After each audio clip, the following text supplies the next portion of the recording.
Saludos mi gente, bienvenidos a Lucha Legítimamente, el que te hable Edward.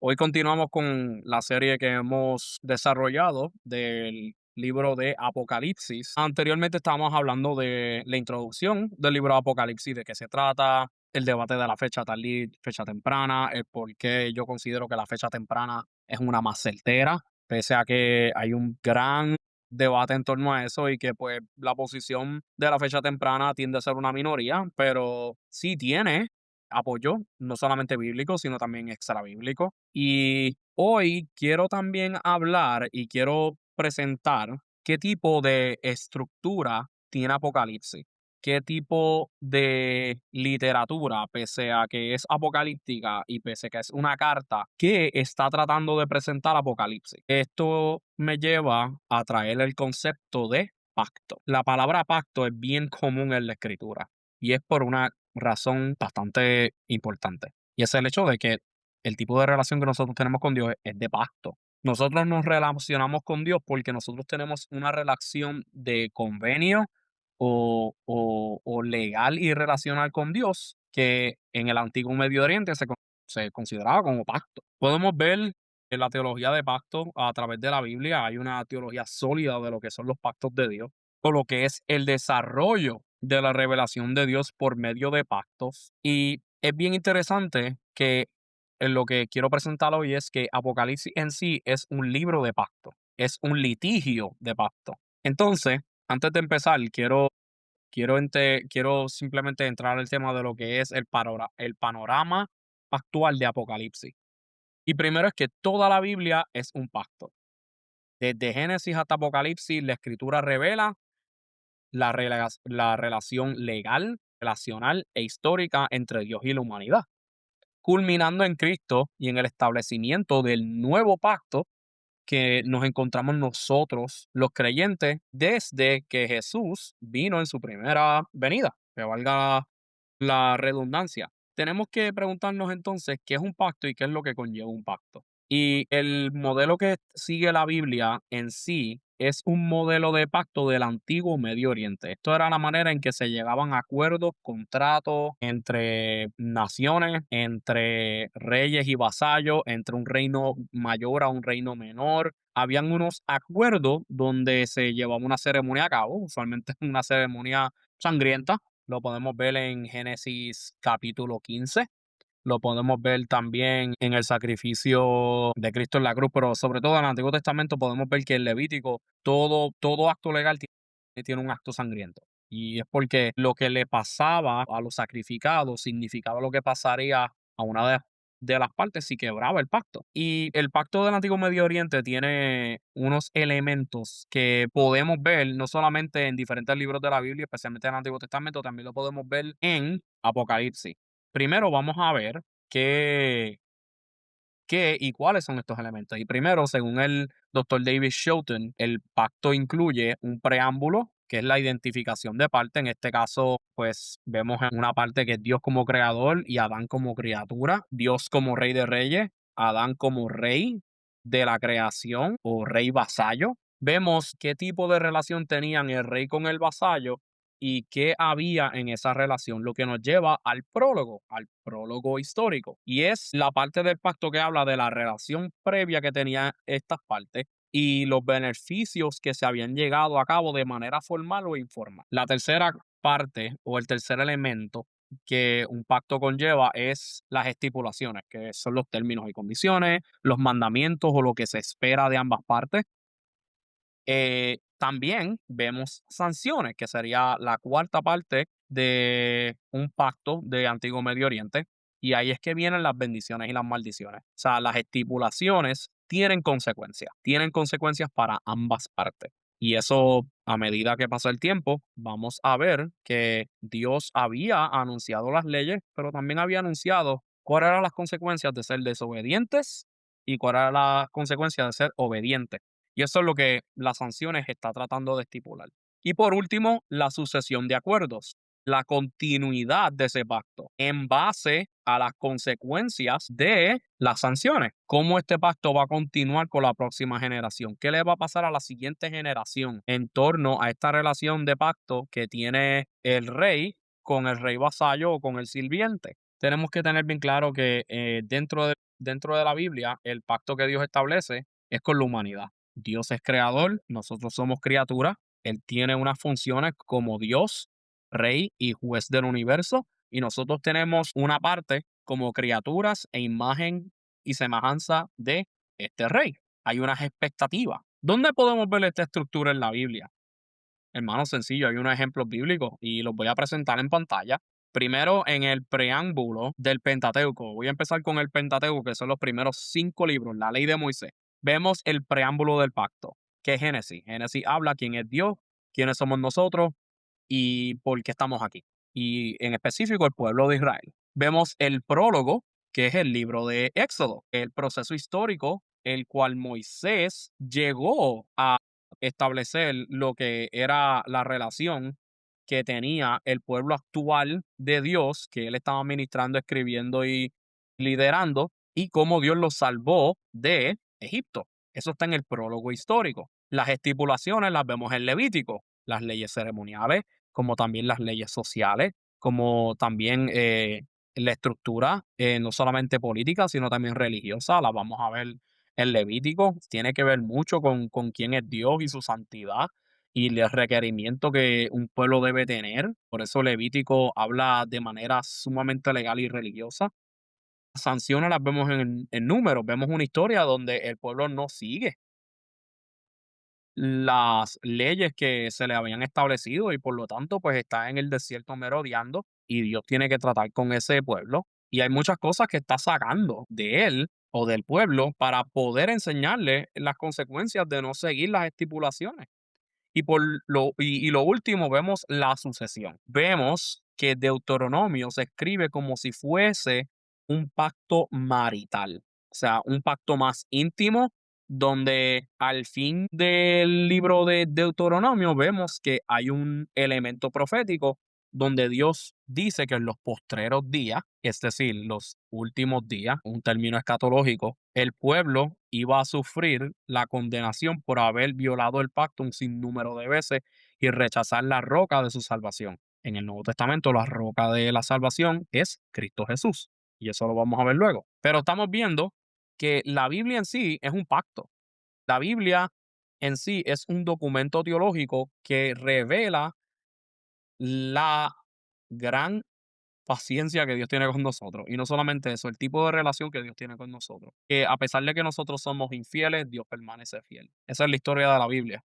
Dios ha sido fiel a su pacto y consistente e insistente, mientras nosotros lamentablemente no lo hemos sido. Pero gloria a Dios que tenemos a Jesucristo y que Dios, por medio de la historia y la progresión de la historia bíblica, podemos ver nuestra redención. Otro ejemplo bíblico de un documento pactual o un documento de litigio, podemos ver el libro mismo de Deuteronomio, o sea, es el Pentateuco, los primeros 5 libros de la Biblia, yo le digo que es un macro pacto y Deuteronomio puede ser un micropacto. Y el preámbulo de Deuteronomio eh, lo vemos en el capítulo 1, versos del 1 al 5, el prólogo, Deuteronomio 1, versos 6 al capítulo 4, verso 49. Vemos las estipulaciones de este pacto, desde el capítulo 5 al capítulo 26, vemos las sanciones de este pacto, que las vemos del 27 al 30,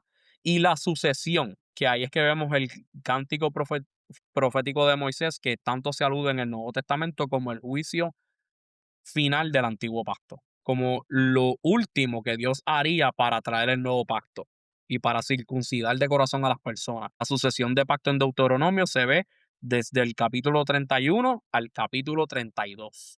Disculpen, hasta el capítulo 34. Otro ejemplo del Antiguo Testamento es el libro de Oseas. Vemos que el preámbulo de Oseas es el capítulo 1, el prólogo es del 2 al 3, las estipulaciones son en Oseas 4 al 7 y las sanciones del capítulo 8 al capítulo 9 y la sucesión del 10 al capítulo 14.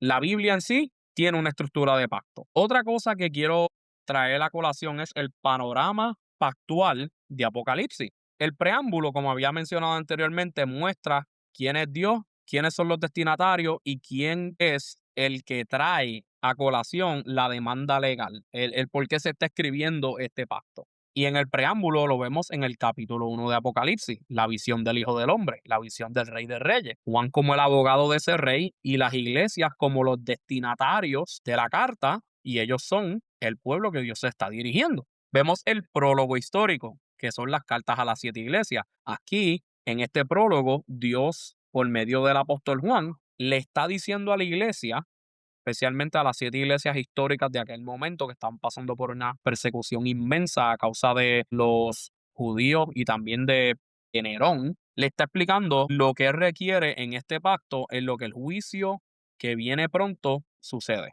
Vemos las estipulaciones que son los 7 sellos, Apocalipsis de 4 al 7. Vemos las sanciones, que son las 7 trompetas, Apocalipsis 8 al capítulo 14 y la sucesión, las 7 copas y el establecimiento del nuevo orden o de la nueva Jerusalén, que vemos esa transición de la sucesión de pacto de Apocalipsis capítulo 15 al capítulo 22, donde vemos que la gran ciudad, hasta que se introduce la gran ramera, es destruida y sale una novia en sustitución como la nueva esposa de Dios, la nueva esposa del Cordero, que se refiere a la iglesia. Con eso también vemos una imagen de lo que es el futuro consumado del cielo nuevo y la tierra nueva, como la sucesión del pacto. Entonces, Apocalipsis no es un libro extraño ni desconectado de la Biblia, es un documento judicial de pacto como el resto de los libros de la Biblia. Está mostrando qué tipo de relación tenemos con Dios, qué es lo que espera Dios de nosotros, qué es lo, qué es lo que Dios ha provisto en la historia para que nosotros podamos serle fiel. Y entonces nos dice también qué le pasa a los enemigos o a los apóstatas que tratan de hacerle daño a un pueblo de Dios quebrantando este pacto. Apocalipsis entonces es un libro o un litigio de pacto. ¿Qué es un litigio? Vamos a modo de ejemplo, imaginen que una persona llega a tu casa y te entrega una carta de parte del tribunal o de parte de un establecimiento jurídico, como le digan en sus países. Esta persona te dice, esta es tu demanda, te están demandando, te tienes que presentar ante el tribunal. En inglés sería you got served y tienes que pues, recibir la demanda y te dicen el por qué. Los libros de la Biblia, o en este caso el libro de Apocalipsis, se presenta como un litigio, como una demanda judicial de parte del rey a la iglesia diciéndole el por qué está demandando al pueblo del antiguo pacto y qué pasaría a los que no se convierten al nuevo pacto. Estamos viendo todo lo que el cristianismo significa en un solo libro. Apocalipsis no solamente trata del futuro. El Apocalipsis trata del pasado cumplido, el presente del reino y la consumación del futuro. Y todo esto es porque Dios es fiel a su pacto. Dios es fiel a sus promesas desde una eternidad pasada a una eternidad futura, como dice el libro el libro no solamente de los Hechos, es mejor decir la carta del apóstol Pablo a los Efesios. Tenemos que entender también, y quiero traer a colación de nuevo lo que es la audiencia y el contexto. El apóstol Juan escribe principalmente a iglesias con fuerte trasfondo judío. Y lo podemos ver en Gálatas 2:9, donde Pablo dice que él fue el apóstol a los gentiles, mas Juan y Pedro fueron apóstoles a los judíos. El ministerio inmediato y apostólico de Juan eran los judíos.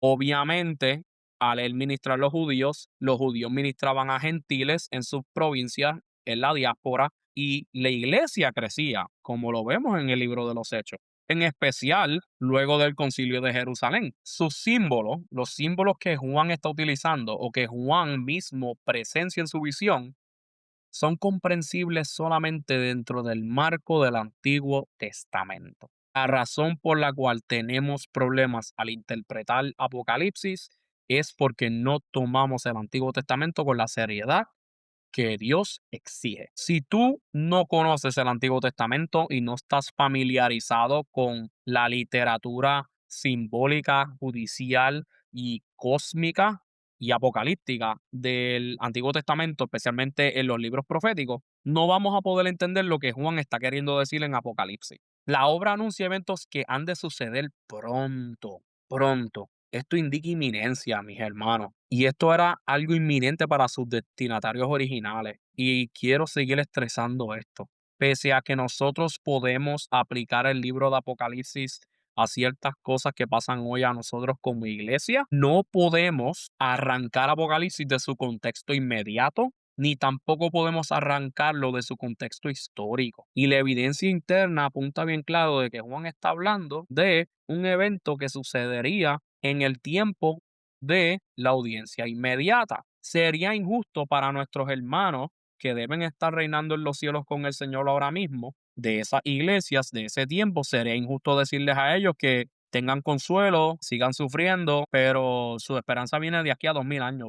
Tenemos que entender de que eso sería bastante ilógico para los hermanos que estaban en estas iglesias en ese momento. Lo que me lleva a pensar que una interpretación de Apocalipsis tratándose mayormente del juicio sobre la ciudad apóstata de Jerusalén en el primer siglo, es una mejor interpretación o una interpretación más certera de lo que Juan no solamente quiere decir, sino también de lo que los creyentes estaban esperando en ese momento. No es tan loca la interpretación. Otra cosa que quiero traer a la colación y la quiero poner en pantalla es que hay una relación directa, hay una relación íntima entre Apocalipsis y el discurso del Monte de los Olivos que Jesús hace en Mateo. Lo hacen los evangelios sinópticos y es bien interesante porque Juan no tiene el discurso del Monte de los Olivos, más sin embargo tiene Apocalipsis que habla de manera apocalíptica. Y en el Apocalipsis podemos ver en cada una de las siete, o sea, siete cartas, siete sellos, siete trompetas, siete copas, estamos viendo lo mismo que Jesús estaba avisándole a sus discípulos cuando estaba hablando sobre el templo en Mateo 24. En las siete cartas vemos un paralelo con lo que Jesús anuncia y predice en Mateo 24, versos del 3 al 5 y del 9 al 13, los falsos cristos, la persecución en las sinagogas y por causa del nombre de Jesús y el amor frío. Un ejemplo de eso es los ceros que tenía la iglesia de Éfeso para defender la iglesia, mas sin embargo tenía un amor frío. Ya estaba perdiendo el toque del amor en torno a su celo. Y eso es algo que que los fariseos pecaron, a tal punto que mataron a su Mesías. Los siete sellos habla de guerra, hambres y terremotos. Vemos que salen los cuatro jinetes y traen estas mismas cosas que en Mateo se habla en capítulo 24, versos del 6 al 8.